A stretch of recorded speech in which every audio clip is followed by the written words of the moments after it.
Right, good evening and welcome to Futbol En Vivo on Club Deportes Season 2, Episode 35.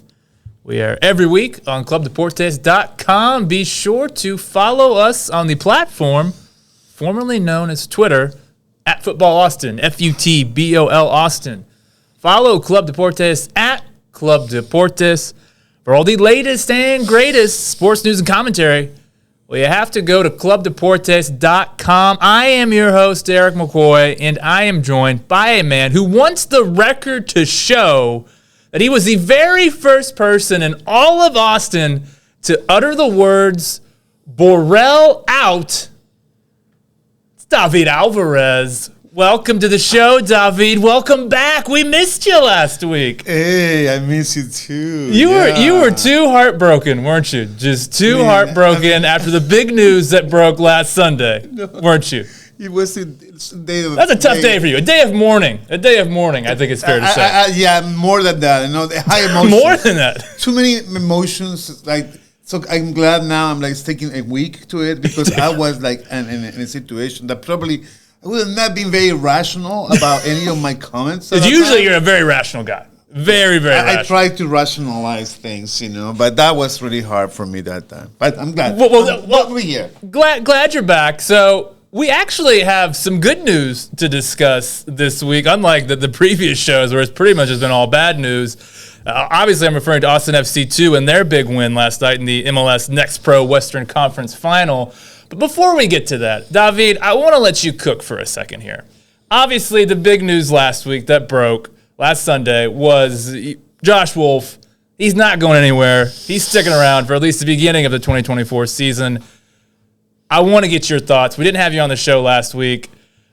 1 to 10, just how mad are you that Wolf is sticking around? I mean, 1 to 10, obviously 11. Well, off the charts, 11, yeah. It's Spinal Tap, it goes to 11, huh? Yeah, for me, it just feels not as somebody that works. I'm a commentator for the team. You're a journalist, professional journalist. But as a fan, as a regular fan, I'm really, really pissed off. Real? Oh, wow. Really pissed off. Strong words, I can say man. This is the least that can I say. But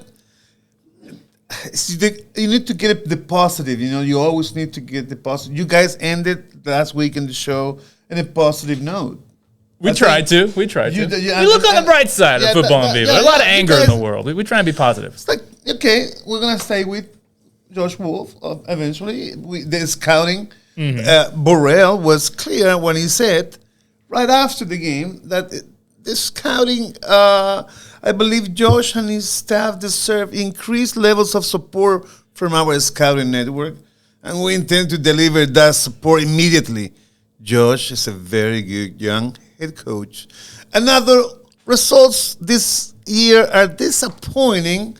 We are fortunate to have a coach with this level of commitment and knowledge. I'm confident he's the right leader for his team. It's exactly pretty much the same thing that Claudio Reyna said. Oh, really? Josh, yeah. So you got some homework this week. Josh is a young and very talented coach who we trust to lead this club on the field moving forward, said Austin FC Sporting Director Claudio Reyna.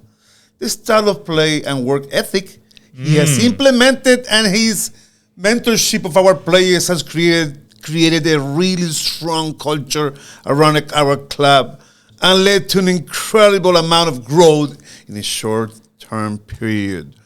We're thrilled to see what he's capable of in the coming years. Our future is bright. Well, you have floored me, David. I'm not used to you coming in with this much homework, so I am impressed. So thank you. I really appreciate that.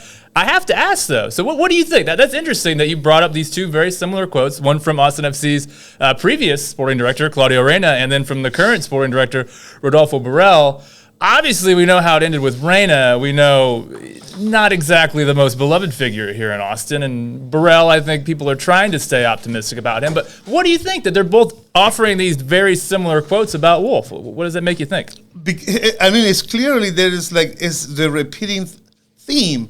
So the only requirements to be a coach is just to be nice and like the city. Well, you can be that. You can be the coach. I mean, I can do that. I can like the city, love the city a lot. You do. You're a big Austin guy, yeah. You know, I have a school about. I mean, at the end of the day, it's the same Wolf. I mean, so you feel like no development has happened in these 3 years? No. Like this is. He's still a young coach, still has room to grow, and all these things. So yeah, you feel like not enough has changed from when Reyna said that quote to when Borrell said his quote. But and then who else we're missing in the quote in this equation? You know, we need Precourt, right? Not a man that speaks to the media very often. Right, and Precourt said that when Josh Wolf was hired after the 6-2 season, MLS season, 10 games, only 10 games were given to for him to, get an extension till 2025. I believe it's extension for George Wolf. So he said he's going to be a game changer for Austin FC. It's going to be a game changer for our league. That's Precourt saying. And I mean, it's definitely here. There's an equation and then you have this unreasonable, we don't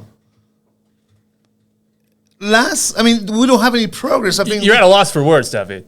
I mean, we don't have, so we have to be patient about that. I mean, sorry, you can blame. I mean, people have been blaming Reyna, which I think he deserves. The players, the players do deserve some blame. Yeah, absolutely. But Josh Wolf, when he took over, he said, you know what Josh Wolf said?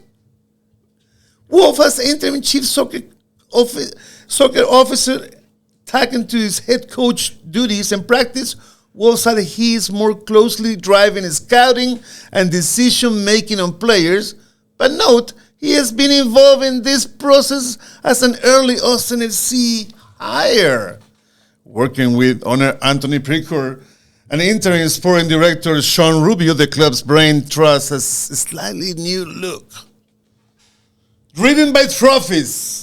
That was the next chapter. Wolf himself, Wolf seemed focused on increasing the club's depth heading in 2023. They'll compete in 4 competitions. They compete in 4 competitions this year. MLS, CONCACAF Champions League, Leagues Cup, and a USM Cup. So, there's ample opportunity to fill the cabinet beyond last year, Copa Tejas. Woohoo! Hey, you got another Copa Tejas this year. So that's the positive. That's the positive, man. I mean, what else can you say? I don't have a whole lot else to say about Wolf, to be honest with you. So. But he put his own standard basically because he said, I was a scouting director. Well, this year, take it on me, right? And it's pretty much what Borrell said. It is interesting. It is interesting, the correlation between what Reyna said and then what Borrell said. The similarities are eerie, and yeah. They like the style. I love the style too. I love the 4-3-3. But when you have the players, yes. When you know how to be a leader on the locker room, when you need to be spoken and let everybody talk in the locker room, not only few people. Well, we don't really know what goes on in the locker room because we don't have access to that. So I think it's perhaps unfair. I'm not going to say anything, but I'm trying to say that's the reflection.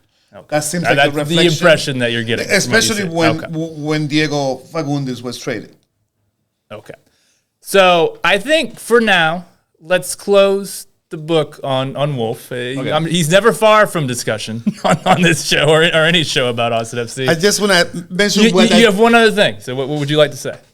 No, I just want to say that I feel that as a fan. No. This is Okay. what This was your journalism. You had your journalism hat on. Now you're putting the fan hat on. Okay. Because I was really upset about everything. Like I read on social media, and I say, hey, we need to have a confrontation, because a reasonable confrontation, because the numbers don't lie. Let's analyze every single. How many? 35.1%. It's the more one.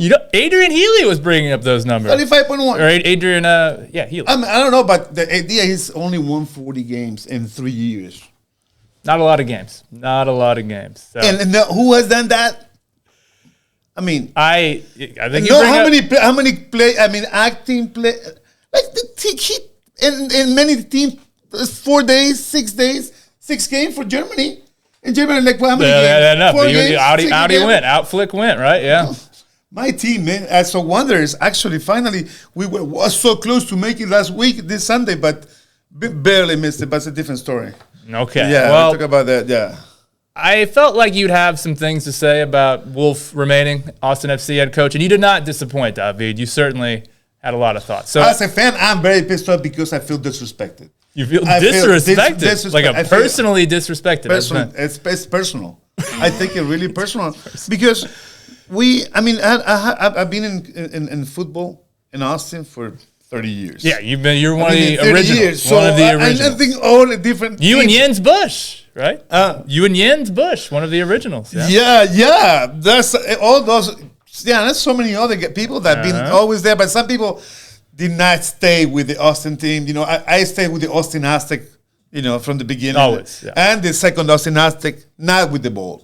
I was not with the ball, but, I never went to We all have our limits. That's a little far. But I was with the two Austin Aztec, and then, I just felt like and the same Austin Aztec coach that we had, Adrien Heath, so successful in Austin, became the same.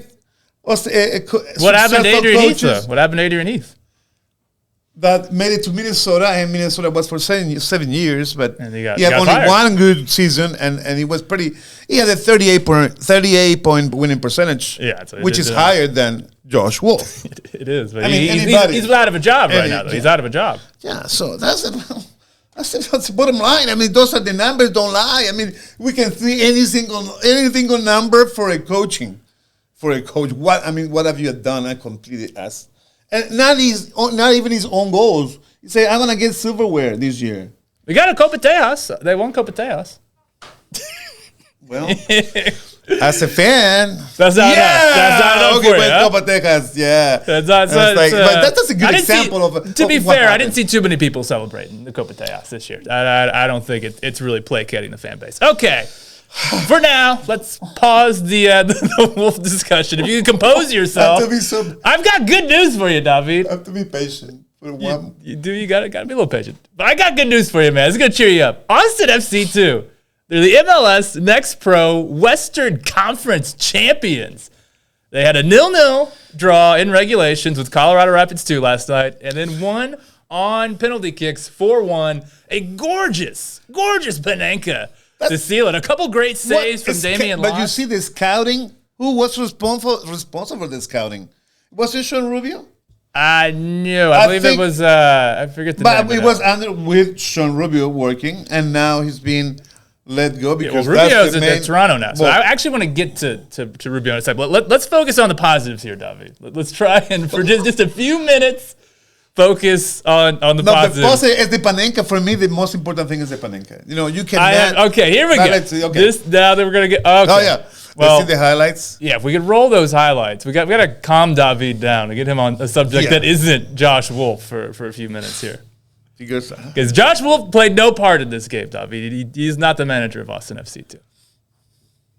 So we got the starting 11s here. This is a really fun team, this Austin FC 2 team. I've watched quite a bit of them this year. I go to a lot of the games. They're right across the street from where I live at Palmer Field. Yeah, they're a fun team.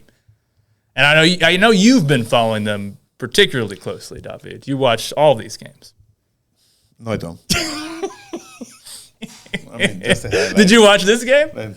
No. I had a feeling you did not watch this game. Oh, but yeah, the highlights, you'll really enjoy this year. This was good stuff. When was this? Last night? This was last night, yes, indeed. But it was the Boca game. So what? Who was playing? Boca Junior was playing. Oh, really? Okay. Oh, and also America and Guadalajara were at Rose Bowl with 95,000 people. Wow. Did you see the game? I did not see it. No, I was watching this game because I host a show about this team. So this was the game I tuned into. I mean, definitely, it's a good reflection that we have good talent. Like, the scouting has done a great job. They really have. I think this is one of the. I mean, okay, so this portion of the game, not the most interesting. Pretty much the shootout was great. The whole build-up was maybe a little less so. It was a lot of Austin FC, too, with possession. The Rapids, too, they were going to kind of sit on the counter, look to hit on the break. But yeah, it maybe not the most interesting, but I do think going forward with Austin FC too, I think one of the interesting things is how do they integrate these players into the first team? Like, how do you actually, guys like Valentin Noel and Cristo Vela, like, how do you bring them along into the first team and actually start, utilizing these guys and reaping some of the rewards from developing players like this in your academy? How do you translate that over to the first team? I think that is one of the interesting things going forward. But yeah, this was maybe not the most compelling watch up until the shootout, but the shootout was fantastic. But the question is interesting, because when the ball actually were playing, and I say I didn't follow them as a fan, but I follow what they were doing, and then they were doing a great job building the team from the bottom down, from the bottom up, like the Austin Ball was. What did you like? The tactics were good. The players, like what did you like about? So many local players were getting involved. Like Austin kids were involved in. And there's a lot of talent in this city, right? It's a lot of talent. It's just like so many people doesn't even play soccer. Like if you tell, because they played when they were kids and then they stopped playing and whatever, but they have a notion, and the athlete, and especially the athlete, they're there, Just sixth grade is a problem with the kid development, but because sixth grade kids don't play soccer in public schools.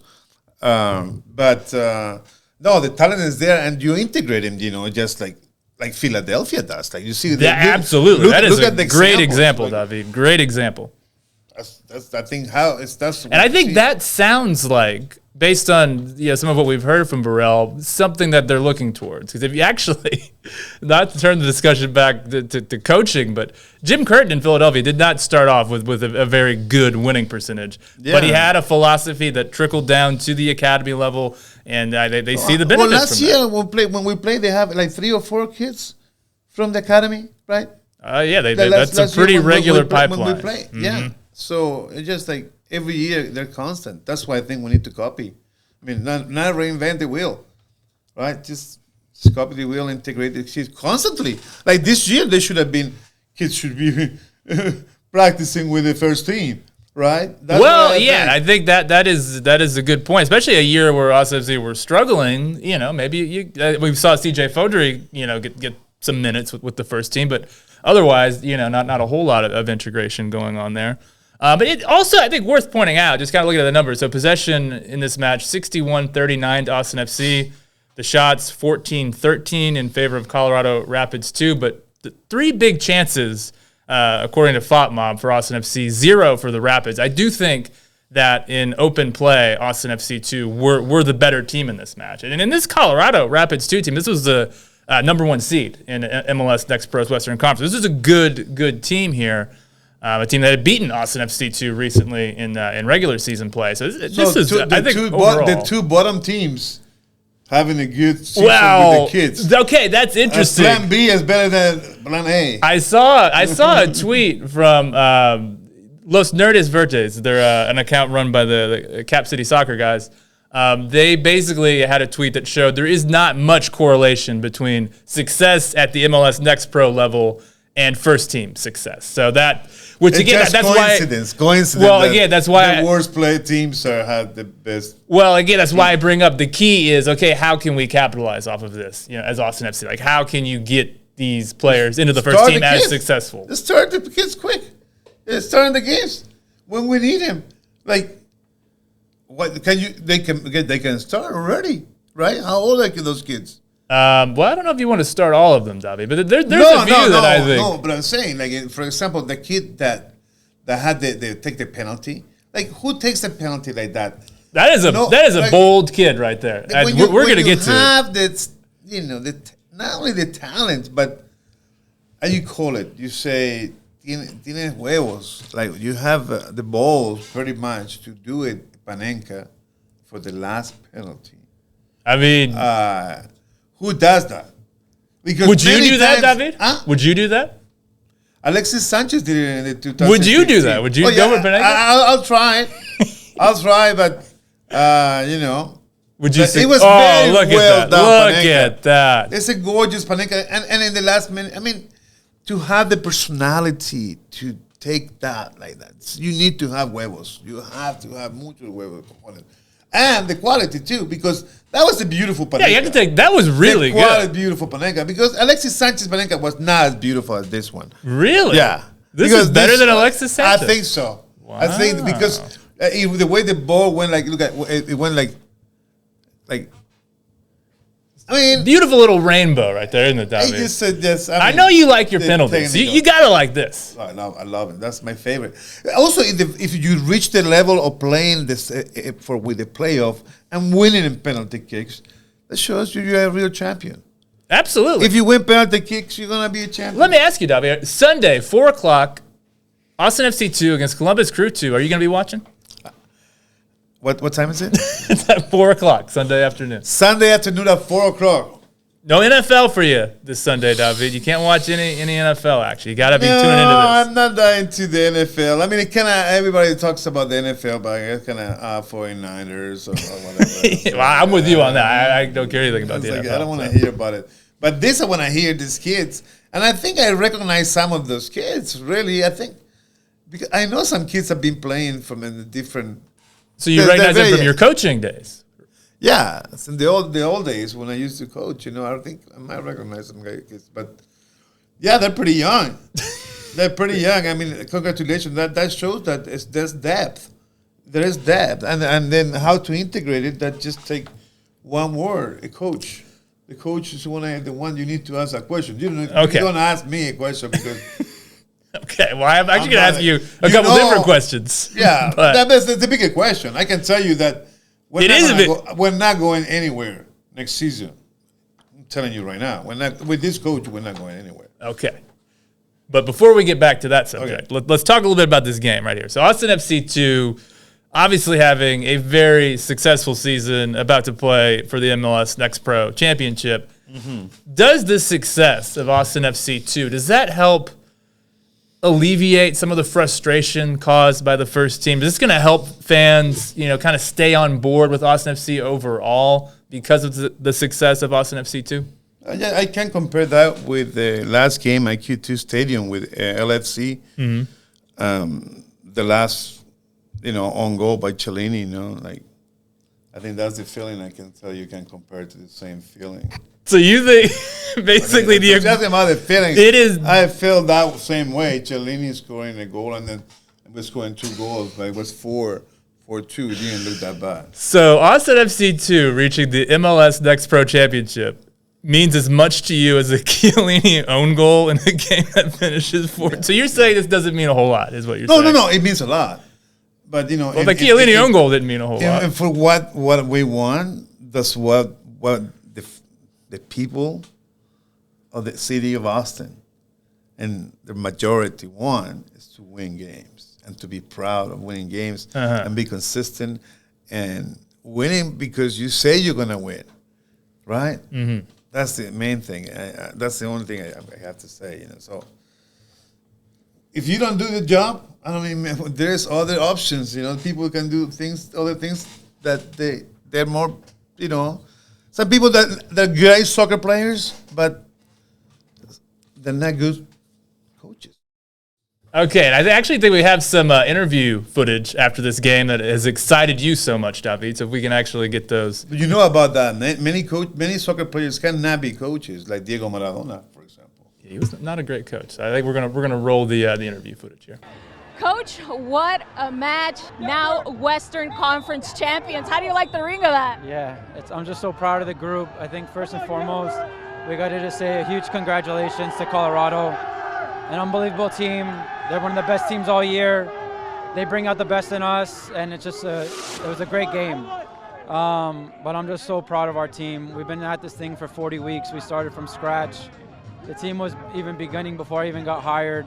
And just to play a small part in it, I'm just so happy and proud of the guys. And they're just an unbelievable group. And I'm at a loss of words. Talk to us about Laws and his performance, him being the hero of the night. He's incredible. He's shown it all season.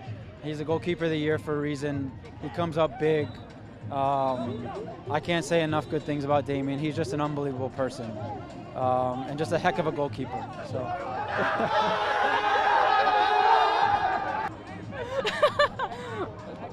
We could see the excitement. I mean, you're coming off your inaugural season, and now you're heading to Columbus to play the reigning champs. Have you had a chance to scope out your rival? They're a great team. I've been watching, the games on both conferences all season. Obviously, their success speaks for itself. So it'll be a really difficult game, but we're going to enjoy the night first, and then we'll worry about them in the coming days. But I think it's just, the success we've had as a group is really a testament to what the club's been about for the last few years since Austin started. It's a testament to the way of playing that the club has, the way everyone teaches the game. There's a real love and spirit for the game, teaching and developing players. It's just a real honor to be a part of the club, and I'm just so happy for the group. How would you describe this season for Austin FC2 so far? It's special. I mean, you can see the excitement. These guys, they love being around each other. They have such an incredible spirit. It's one of the tightest groups and teams I've ever been around in my life. And I just love being a part of their group. So it's a lot of fun, and I'm so happy and proud of them.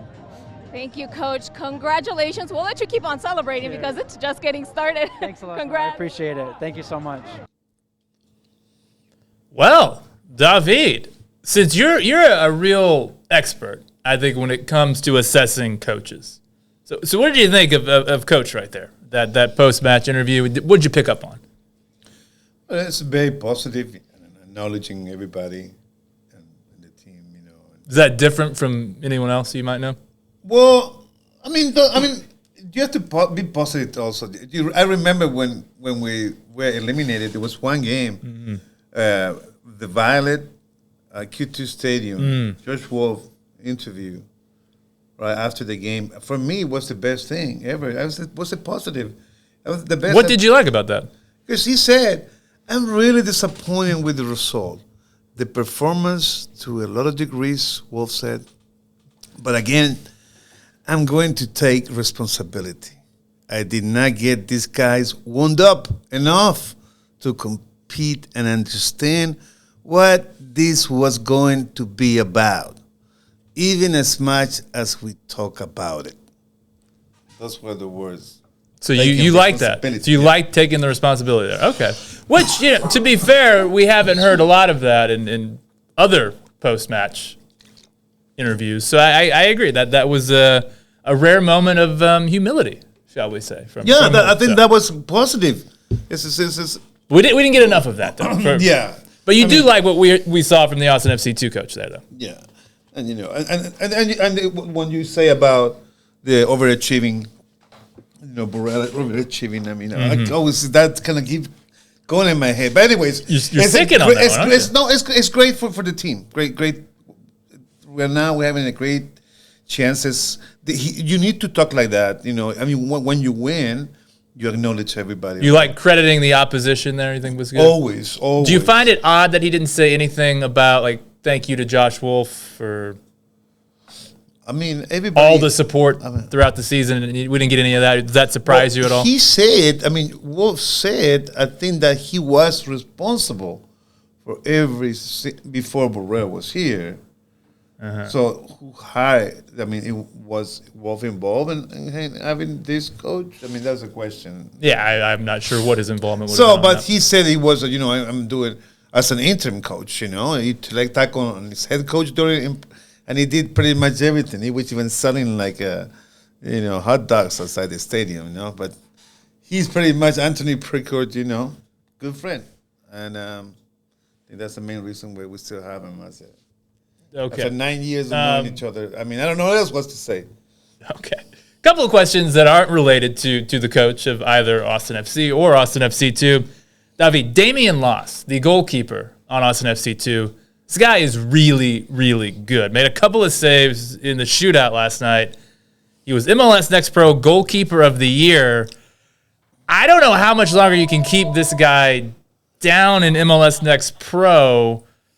Brad Stuver still had a very, very good season. Is only 32, which in goalkeeper years is still pretty young. I mean, what do you do with a guy like Damian Loss on your Austin FC2 team while also having one of the best goalkeepers in MLS on your first team? Like, how do you proceed forward here with this situation? Seems like a bit of a dilemma to me. I mean, it could be a dilemma. I mean, it's just up to who is taking the full responsibility for the coaching duties. I mean, usually there's going to be a goalie. Most teams have a coach specifically for the goalies. So I don't know if this is the case. I don't know if it's the case in this case. But do you think like next season you could have a situation where maybe Stuver is doing the league matches, then you have like, you know, Damian Loss does Open Cup, maybe Leagues Cup. I guess it's a little slightly different because Leagues Cup is just kind of confined to one month. That's what most people do, you know. Usually see that in Europe a lot, the U.S. Cup, you know, playing against Violet too, you know. Probably. No, they're not going to be in that competition. You got to be good to qualify for the CONCACAF Champions League or Champions Cup now. We're lucky to have those chances, so when we overachieve, of course. Okay, well, I mean, again, congratulations to us, FC2. This was a lot of fun, the shootout anyways. Great. I can't wait for Sunday, 4 o'clock. Well, I will be watching, and I hope you are watching too, David. I will. Okay. I will. Okay. No, I love it. You know, I really love to watch soccer, you know, so I miss it if Barca's not playing or Manchester City, you know. Okay, so let's rewind a bit. So that was yesterday, Sunday. Austin FC2 winning. On Tuesday, your good pal Rodolfo Borrell, he spoke to the media following the announcement that Wolf would be retained as head coach of Austin FC. Yeah. Did you catch any of the press conference, David? Yeah. That he you know. This is the quote you read from earlier. Was from press conference. You know, so I think it's just you say that was you know, I understand we're in a world where the results matter and matter a lot, but I have a responsibility beyond results, Borrell said. Of course. Right. So there's quite a few things from this press conference that I think are worth noting. But let's talk about Borrell specifically for a second, and then we'll deal with Wolf in a moment. But Borrell, he talked a lot about the salary cap restrictions in MLS, the roster rules that are very complex. I know you're an expert, but most aren't. Well, yeah. The travel, he talked about that a lot. I was going to say having to fly to like Vancouver, New England. Talked about the playing surfaces, how the playing surfaces will be different, you know, from stadium to stadium. Unless you have natural grass, some have artificial turf. So he mentions all this.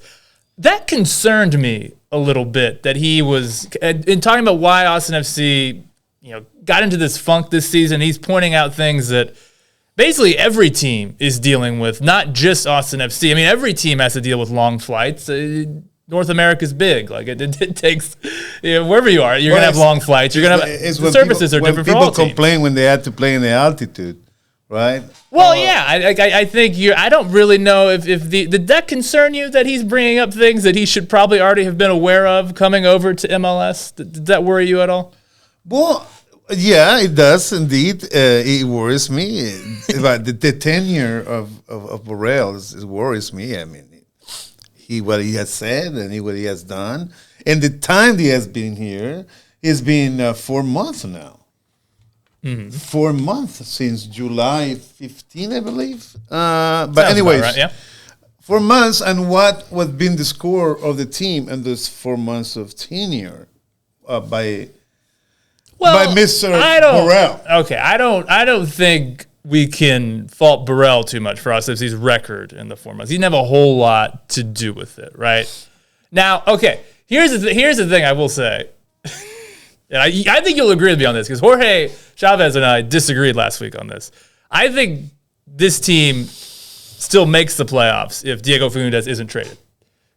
Jorge disagreed with me. He says they still would have missed the playoffs. But I think they would have. I think they would have made the playoffs. What do you think? Of course, we would have made it. Okay, so we agree. Yeah, a rare occasion where we agree and Jorge's the odd man out. Okay. Yeah, we would have made it because that's what we had, and then Borrell he said he wouldn't do it, and he did it. He said he would not do anything because it was too late but he did it anyways, and he was able to get the phone call and get that great money deal that, make space for other deals in the future, But it's something that, I totally understand from a perspective of money business, discussion. But in terms of what we expected, everybody expected with Fagundes on the field, is similar to the overachievement of the second season, right? Where Fagundes was obviously part of it, and he scored the first goal for the team. I mean, he's the fan favorite, and he had a rough 2023, but was starting to show signs, I think, of coming around. And so the trade did not happen at an ideal time. And this is one thing I think Wolf would have preferred to keep Fagundes on this team. I actually think that. Because I think he was on the hot seat. People like you in the media, the claws are out. You're coming after him. He really wants to make the postseason just for his own reputation's sake. And even if he's not getting along great with Fagundes, you can recognize the guy's a good player. Had 12 assists, 6 goals in 2022. You are giving him the benefit of the doubt, definitely, because. I mean, we don't have any proof of that. We don't have proof. We're still like speculation. That's exactly speculation. But I do think that was. I mean, that's nice part of you. I'm a nice guy. I'm a nice guy. David. Compadre. Okay. I don't know if he likes me that much, but so Borrell, you keep talking about the overachieving quote, right? Yes. Overachieving in 2022. He actually mentioned that he feels as though Austin FC underachieved in 2023, and he says the real level of this team is somewhere in between those two extremes of 2022 and 2023. Yeah. Do you agree with that the team is maybe not as good as second in the West, but not as bad as I think they're like 12th right now is where they stand? Are they somewhere in the middle there? Do you think the true level of the team? I mean, that kind of measurement, I'm not going to take it. I mean, what kind of measurement is that? Like in between what? Between being losers? Simple losers? To be fair, there's a pretty wide range, so you're not going on a limb to say they're in between. I mean, honestly, when you get hired to be the football manager of a football team, right? After being a manager, not a manager, you've been a mister, which is mister is what the coach is called in Spain. Yes. Right? So everybody is a mister. Mm-hmm. So it's a mister. But you never have a mister as a general manager. So it's not something like it's not common to have that situation. So let me ask you, David. Borrell. Like, how committed to Borrell should Austin FC be? I mean, he's a big name. We know he has an incredible list of contacts, and obviously as assistant to Pep Guardiola for, I think, 5 Premier League titles, a treble last season. I mean, that's impressive, but he was not a sporting director, and he was certainly not a sporting director in this league with all of its travel and crazy rules and crazy playing surfaces that he seems very surprised about. Yeah. So if this doesn't go well for a season or two, should Austin FC be willing to move on from Borrell pretty quickly? I mean, obviously, like in this case, when we talk about the situation in general, where the fans have been disrespected by Borrell since he came in, because he did not seem to take real charge of the team, and he did, but it seems like he doesn't know what he's doing. Basically, he's not like doesn't know what he's doing. No, he doesn't know because he had never done this job before. He always been a coach. He was a coach with Liverpool. Then he went with Barcelona. He was in the academy. Then went with Liverpool. But always been, and the only time he really coached was a game against Newcastle when Guardiola had COVID. Right, that they would say the only game that he was able to coach in the Premier League. So you just don't think there's a lot of overlap between what he's going to do as a coach or working in academies and what he's going to do as a sport. And I think you actually have a very good point there. Because it comes from being in Guardiola, and like you think Guardiola would have any like the Manchester City, like they have then they have Pellegrini that they already won one with them, right? Yeah. They would got rid of them, right? Even though they already it's okay, it was not at the level, but basically they kick him out, even though he already won. Well, that's fine. They can even a better one. Yeah. Well, okay. And then that's the standard, right? Not just the style of game, not just loving the city, you know, just. So when Borrell says, though, when he says, I've been around, some of the best coaches in the world, so I know what a good coach is, and I look at Josh and I can see this guy's a good coach. Do you trust in Borrell because he's been around someone like Guardiola? I don't trust him. He said it in the first interview. He came when he got hired the first time. He said it. I've been checking all the games. The reason I'm here because Wolf is one of the main reasons I'm here. Because I've been looking at all the games. I was like, you've been looking at all the games. What kind of games have you been looking at? Well, you didn't believe him. You thought he was lying, but I think he was telling the truth. No, he was lying. No, I don't think he was lying. Because we're talking about this full season. We're talking about the first season and the second because when we got Borrell. So he said it. Like he said, I can go get unquoted, but he said that. That he I know knew about the team deeply. I said, how deeply you know when your numbers don't lie? I said, the numbers are right there. What kind of highlights are you watching? Like, are you flipping into like? Well, you think he'd be a pretty busy guy. You're an assistant at Manchester City. You probably don't have a lot of free time. I'm sure he got a lot of offers from Saudi Arabia probably to get a job, but I don't know. Okay. Now, here's an interesting question for you. And I'm curious to hear what you think about this one. So, in the press conference, David, Borrell, he shared an anecdote about how after the LA Galaxy match, that one that ended so late, 1:30 in the morning, apparently Wolf didn't get out of Q2 until like 3 o'clock in the morning. The next day, it was an off day. It was scheduled as an off day for Austin FC. Borrell, he couldn't sleep, and so he went in early, around 9 o'clock that Monday morning, just to go to St. David's Performance Center. Just went over there, get some work done. And there he sees, already there at St. David's, grinding away, putting in the work, was none other than your main man, Josh Wolf. And he used that as an anecdote to kind of show how dedicated, how hardworking Wolf is. When you hear a story like that, does that soften your hardline stance against Wolf at all? Did you see, man, this is a guy that's really, really trying and really maybe has the work ethic it takes to be a good coach in this league? Well, I think it's really important to be a community leader, and I think he shows that. But I think more than that, other people are showing it, like Brad Stuver. So this weekend I was volunteering with the Stuver Foundation and washing, the clothes wash. The clothes How was that? washing. Good. It was good wonderful to be there, and I think thank you for your service to the community, Dubby. Yeah, and I was translating basically, nice. and I was recommended to translate by the Filey Leslie's. Wow, Todd.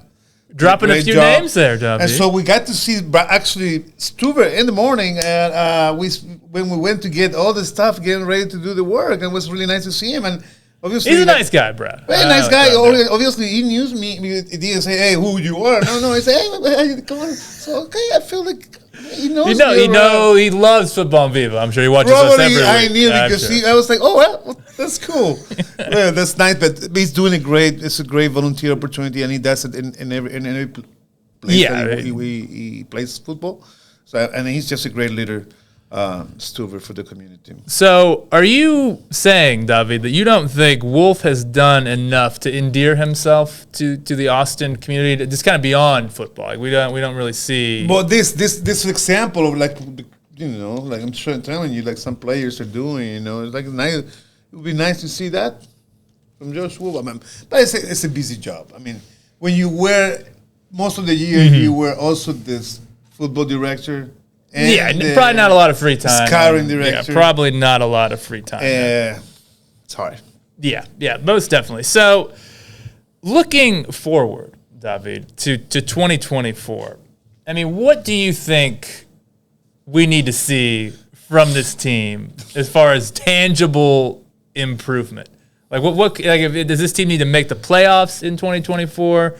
Does this team just need to have a better record than 2023 and 2024? It's about signings. You want to see big signings come in? Okay. What do you want to see? How can we know Borrell is on the right track? Well, Well, I think it's kind of obvious. Like most people agree, there's 3 or 4 players that need to stay. The rest of them should. So you want to see a big roster. So it's more about the personnel turnover. Obviously, it's a roster. Everybody blames it. Oh, it's a roster. It's not the coaching. When you say everybody, you mean me. It's Claudio Reyna's fault. Claudio Reyna's fault. Give me a break. Hey. You don't know the history. Like, why do you hate on Claudio Reyna? Why people hating on him? Well, I don't understand. What do you hate him? I don't. Hate's a strong word. Why do you dislike Claudio Reyna anyway? Well, I don't think he's a very good sporting director. I don't think he's a very good. I don't know about his overall parenting skills, but I don't think he was a particularly good parent for his. There's a great father-son combo right there. The Wolves. I don't think.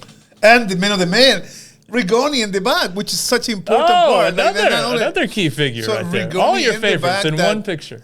I think it's just like all my favorites, and I think just Wolf, the little Wolfito is playing. Oh, great. and see hats off to those people. I think going all the way to Colorado there to watch that match, that was awesome. They had a very loud and boisterous during that game. That was great to see. But in regards to Claudio Reyna, I don't think he built a very good roster, and I don't think he handled the Gio Reyna, Greg Berhalter situation. That was handled very, very poorly from him. So that's why I don't particularly care for Claudio Reyna. Well, everything is related. At the bottom line, everything happened with Columbus. But stay in Columbus, should stay in Columbus, I think. Okay, so one. What happened in Columbus? I don't know. I forgot what. One final question for you here, David. I just want to ask you this, and then we'll talk a little South American World Cup. Okay. Because I know you've got some thoughts about that. Look at that! Look at the similarities there. Family. Look at that! I like that. The similar haircut there on the. Honestly, they all have good numbers as players. What do you mean? Numbers like the stats. Oh, I thought you meant the jersey number there for a second. No, the stats like. Wolf was a good player, very good player. Numbers he played one season in 2 seasons says the Austin FC website, but that's a different story. But his time in Germany is that what you're referring to? Yeah. But so we had a little bit of a discussion whenever I arrived at the studio before you got here. On FC TV tonight, there was apparently a lively debate about the merits of Owen Wolff as a player. You just said he has good numbers. Are you pro Owen Wolff? Because he's been a divisive figure in this fan base. I think he had very good numbers as a football player. Yeah, I think he played for DC. Be careful of saying that opinion around Jorge Chavez. He won a couple of. I think one cup. MLS, and he won like one Conca. So that was so weird because he was involved in the Conca champion. And then a couple times on those wins that he had, and then he didn't know how to play the Conca Champion League game with Haiti. That was like very weird. It's like you were involved in that and you don't know how to play it. That's a different story. Anyway. Well, I'm talking about Owen Wolff as a player, not Josh Wolff. I'm sorry. Owen Wolff. Oh, okay. Owen. What do you think of Owen Wolff as a player? Awesome. It's great. I think he has great talent. He can definitely be a part of the team, if he plays in one position. Okay, Jorge and I talked about that last week. We need to keep him in central midfield. Give him couple position, but not that. Maybe not. It's not versatile. You can be if you're gonna be doing every position, you need to be at a different level. You need to be a different player. He's not that player. Yeah. Okay. I would agree with you on that. So one final Austin FC related question, just for you, David. One of the things Borrell kept bringing up in the press conference. He actually said it like multiple times in a row. He said Austin FC have been a team that's in 3 years of existence. And so we should be perhaps patient might be the word when assessing the team.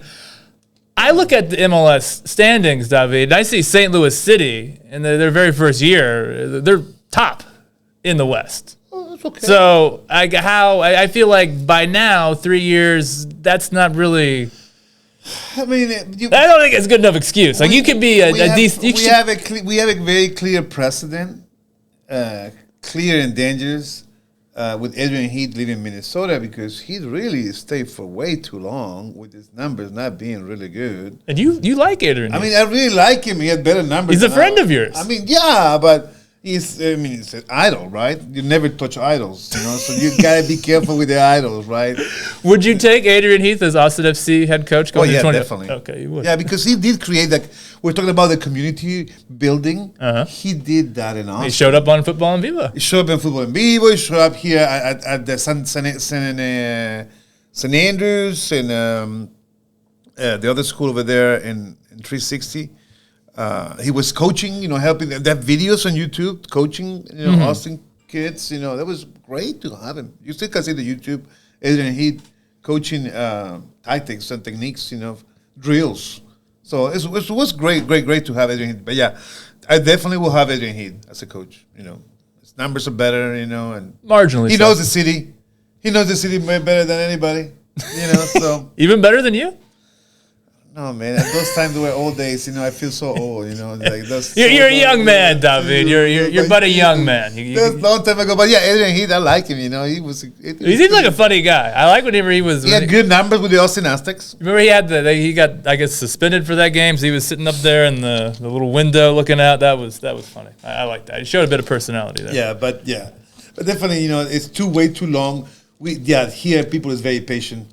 I mean, definitely, Wow. I don't see any way people being impatient, and that's the problem. People just, okay, one more year, and it doesn't matter. 3 years has been enough.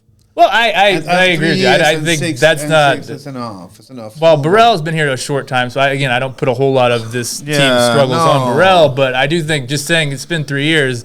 I mean, we've seen LAFC hit the ground running. Nashville has more or less hit the ground running. Atlanta won a championship very early in their history. Think about the consequences that intangibles, for example, that you can see intangible too from LA.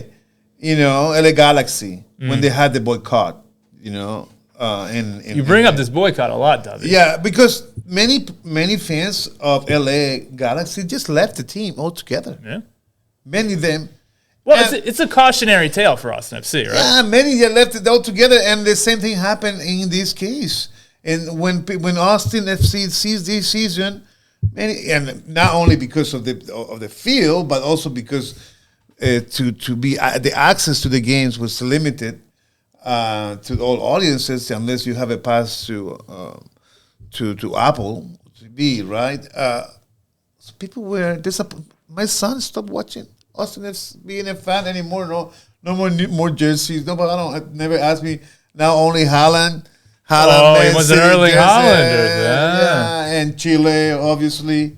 But Austin FC, no more. Quick detour. While I got you here, David, Manchester City not looking so hot at the moment. No. Are you concerned about the form? They just got beat by Arsenal before the international break. Got beat by Wolves before that. Lost in the League Cup. The quadruple's not happening this year. That's actually three losses. 3 losses in a row, right? Yeah. So how worried should one of City the fans losses be? you have to say? Pep was on the stands because he was punished. I think Rodri being out has been pretty important. Rodri and De Bruyne. So there you have it. It's like it's more injuries. Yeah. Guardiola said no. We shouldn't be worried those about guys City. there in the field. They're gonna kill you. It's like, but so you're not Pep out then?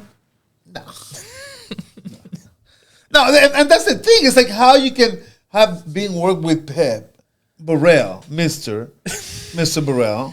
How do you work with this type of he pressure? says That pressure that you have to win every single game. You have to, but you would be worried if you see something odd in the field, right? Like something like it's not kicking and bad decision, or when you need to make a substitution, stuff like that. See, but you don't think that Borrell, his credentials, his history working with a guy like Pep Guardiola, I guess had worked. I guess would have been Benitez, I guess, at Liverpool when he was there. Another very successful manager. Yeah. You don't think his history working with managers of that caliber helps him be a good judge of coaching quality? You don't think there's any merit to that at all? Well, it's always merit when you have the experience to be a coach. Yes. But it's when you in football. You say something in Spanish called goles son amores. Goals are love. So I like that. Goles son amores. Like Sounds better in Spanish. Yeah, sounds way better in Spanish, but pretty much. Still good, though. The bottom line, you have to score goals. If you score a goal, everybody's going to be happy. If you don't, people aren't going to be happy. You're not going to be happy. That's the bottom line. So, goles in any sort of argument about football, when you argue it in South America, it's like goles son amores, and no other reasons. Like, don't look for other reasons. This is like, are you scoring? How many wins do you have? How many shots on goal do you have per game? I mean, those are the conversations that the coach needs to have. Okay. Well, you mentioned South America, David. Yeah. Let's transfer over to a subject that I know you know very well.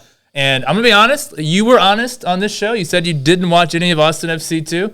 I did not watch any South American World Cup qualifying. So you got to take the lead here, man. What should I know about? What were the big stories, the big takeaways from the most recent round of World Cup qualifying fixtures? It's so much history in the making right now. There's a big scandal, of course. A big scandal? Tell me. Yeah, because they heard, I don't know if you heard about the great Venezuela game in over there in the middle of Pantanal in Brazil, Cuiabá. That's always a 1-1 draw. 1-1 draw in Cuiabá and Pantanal with a full stadium, every verde amarelo, tudo bem lá, os brasileiros, mas o cara do Neymar ficou louco.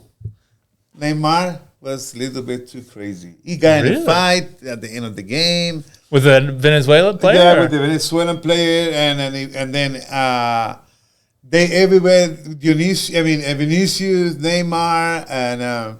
big names here. All the forwards pretty much, they went partying right after the game. Right after the 1-1. And that's the big news right now on social media. What do you think about that? Players going out and partying after a disappointing result like that. Do you have a problem with that, or it's free time? Do you say, all right, you're on your free time, do what you want to do? After the game, I don't care. You would probably be out partying with them, wouldn't you? Yeah. Exactly. I'll be partying with them. I don't have a problem with that. I tend to agree with you. I tend to agree with you. When you're off work. If I have a tough day at work, I might go out and party. I don't know why they make it a big deal, In South America, they make it a huge deal. It's like this. It's like after work, it's fine. Yeah, I agree. But the biggest thing that Venezuela was able to score a goal, a bicycle kick, a chilena, at the last few minutes of the game, at the end of the game, and keep the result. In a full stadium, one of the best teams in the world. That is, very impressive. And the quality of the Venezuelan team is not new, but the level they have is just unbelievable. And in which it deserved thing they did, they played like that. Obviously, this is not the main coach for Brazil. I like this coach, though. His Fluminense team, Diniz, are really, really fun to watch. They have a really... Isn't Fluminense playing the Libertadores Cup final? They might be. I think you might be right about that. I've not followed Libertadores as closely, but whenever I get a chance, final is Boca Juniors in the final of Libertadores. Is it Boca versus Fluminense? Yeah. Oh, wow. Okay. Well, that should be one to tune into, David. Okay, but I do like his work at Fluminense. They play a really interesting style. Is it not working at Brazil? Is it not clicking for him, or? No, but. It just Venezuela level was pretty good. So there was more. This is more about Venezuela playing well than Brazil playing poorly. Yeah, it's not that Brazil was creating more opportunities, but Venezuela were able to hold it. They had the personality to hold it. It was great. That's awesome. Okay, so we're just about out of time, but I want to make sure you get a chance. You got the Chile jersey. Chile were winners, 2-0 over Peru. Yes. Take the floor, David. Well, okay, so it was a great game in Santiago and. Not very full stadium in Santiago Colo-Colo Stadium. Are fans giving up on this team? What pretty much. I think a lot of people were giving up. It's like there was, it was not full. But anyways, people was crazy about it, man. The kids were a lot. It was a great game. Anyways, everybody was trying to watch it. But Chile, they definitely dominated the first half. The big team, Vidal was out, which is thanks God. And your dislike of Vidal. Well. I used to like him a lot, man. It's just too old now. Just to be honest with you. But Father Time, he comes after us all, doesn't he, David? But he has his great moments too. I would say that he's a great player. But Chile dominated. Second half, I think really Peru didn't never have any real chances. Didn't have any chances. They just cannot defenders. Some of the substitutions were like What's the level of Peru? Like how excited should Chilean fans be about this win? I mean, it's been a while since Chile had a big win like this. So, but is Peru? Are they just not very good? No, or Peru is a great team. They're okay. And even Rui Diaz was not even called to play. Wow. So they have a lot of chances. Like a couple of the players, like they have Reynoso as the coach, which is a Peruvian coach, but they want Gareca, the Argentinian coach. All the Peruvians, that's the only thing they talk about. Want Gareca, Gareca back. But I don't know if it's going to happen. That's been the thing. But definitely, they have players. They have the size, but there was not a good play against Chile, and Chile showed that they had some youth there. The youth make some of the part of the goals. So are you feeling optimistic now? Aravena, the new kid came for Benetton. Benetton was injured. We got a yellow card, so he got substitute 75 minutes. And this kid, Aravena, they give a great pass for the Norwich kid that scored with almost a nutmeg to the Peruvian defense. Nice. And then there was a 2-0 for Chile. And I haven't been happier in a long time. There's so many, depression time. Even my team Wanderers, is going to play the playoff. It didn't make it straight maybe to the first division, but Wanderers is on the playoff to make it for one more spot. To get into the back into the first division? Back in Premier. All right, well, fingers crossed, David. Fingers crossed, man. And Venezuela tomorrow. The team that plays so great, Venezuela tomorrow. Ooh, that should be interesting. Chile in Venezuela. It's going to be a great game. Okay, well, sounds exciting, David. And the great thing is we got Josh Wolf coming back for 2024. So Austin FC, great news there as well. So everything's looking up for you. I've been there. Okay, it's been a ton of fun. Thank you to Club Deportes. Thank you to our fans. Thank you to Gio behind the board. Thank you to you, David, joining us here this week. We missed you last week, and Mr. Positive, you're just a ray of sunshine on this show. Positive, yes. All right, and there it is, right there. Can't wait. Sunday, 4 o'clock. We'll do this again next week. We'll be talking about that game, so make sure you watch it, David. Columbus, I got to watch. That's a classic. That's a classic. Columbus, It Austin. is a bit of a rivalry. I want to see what the Columbus fan think about Austin. I want to see that as well. That is something I about am the decisions that the former owner is you share. making. So you're both Columbus fans and you both not big fans of Anthony Precourt. So that is something you have in common with those fans. I didn't say anything about him. The only thing I didn't. You said it. I didn't say anything. Well, you say, "Oh, now you people Borrell out." I mean, I didn't say it. You said it. Wolf out? Did I say it? No. You said Wolf out. But when? Watch any show from the last 3 years. When it be like really Wolf out? Really, the first year. Are you Wolf out now? But I'm just so tired of it. I don't want to talk about it. Let's not talk about it anymore. All right, and on that note, we'll do this again next week. Thank you, David.